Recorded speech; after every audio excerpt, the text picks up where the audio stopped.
Olá, seja bem-vindo ao podcast Quem é Literatura? Uma reflexão sobre o sujeito literário, sua identidade, território e deslocamentos.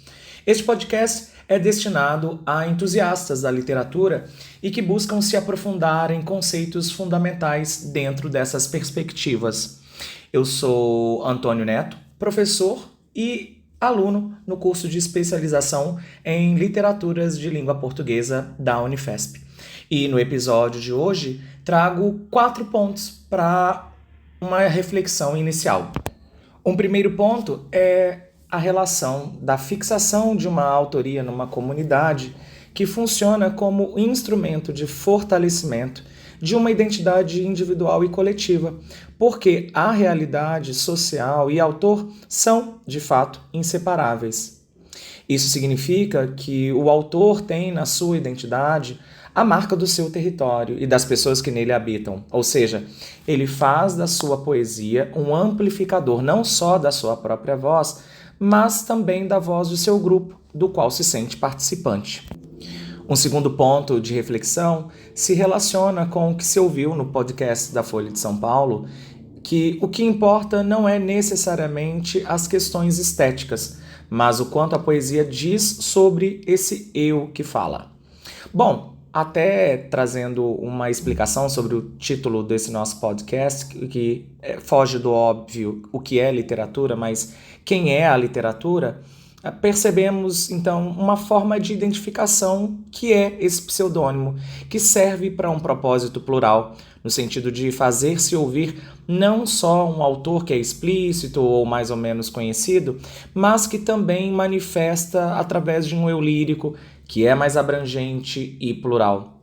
No caso do podcast, pode ser difícil, por exemplo, identificar-se com a Cíntia Silva Santos, mas todos podem ser a Kimani, esse pseudônimo que retrata uma espécie de alter ego que, entre outras coisas, gera o empoderamento individual e coletivo.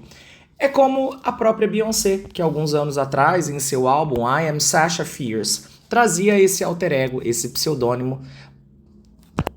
Um terceiro ponto para a reflexão é se o nome de autor funcionaria mais para demarcar uma identidade coletiva e representativa do que individual, e de que modo a própria comunidade funcionaria como uma instância de legitimação da voz da autora.